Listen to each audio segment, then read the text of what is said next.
అందరికీ నమస్కారం. Welcome to my channel. ఈరోజు క్యాబినెట్ సమావేశం పూర్తయిన తర్వాత లైవ్ ప్రెస్ మీట్ పెట్టిన పార్థసారథి గారి మాటలు మీరే వినండి. లైవ్లో ఆయన పూర్తి ఇన్ఫర్మేషన్ ఇచ్చారు. వాలంటీర్ల గురించి ఏం చేయబోతున్నారు, వాలంటరీ వ్యవస్థను అనేది ఒక చిన్న క్లారిటీ అయితే ఇచ్చారు. సో వీడియో కనుక నచ్చితే మాత్రం లైక్ చేయండి, సబ్స్క్రైబ్ చేయండి, మరింతో మందికి షేర్ చేయండి మన వీడియో. మరి ముఖ్యమైన విషయం ఏంటంటే నా వాయిస్ సరిగా ఉండట్లేదు అంటున్నారు. ఫోన్ ప్రాబ్లంగా ఉంది, దయచేసి అర్థం చేసుకోండి.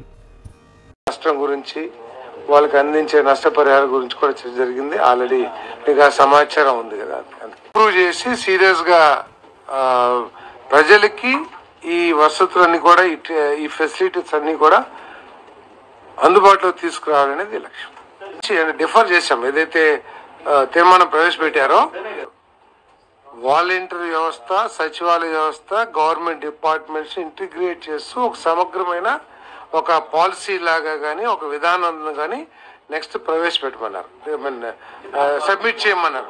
దాని ఇంటిగ్రేట్ పాలసీ ఎవరు తీసుకురమ్మన్నారంటే వాడుకుంటారనే భావిస్తాను.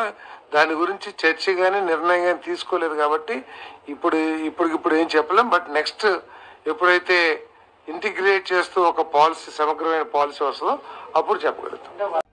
గత ప్రభుత్వం రెన్యువల్ చేయలేదు కాబట్టి మొత్తం డేటాని కలెక్ట్ చేయమన్నారు, ఆ ఇన్ఫర్మేషన్ని సబ్మిట్ చేయమన్నారు అన్నట్లు నాకు అర్థమవుతుంది. మీకేమనిపిస్తుందో, మీరు ఎలా ఫీల్ అయ్యారో కామెంట్ చేయండి.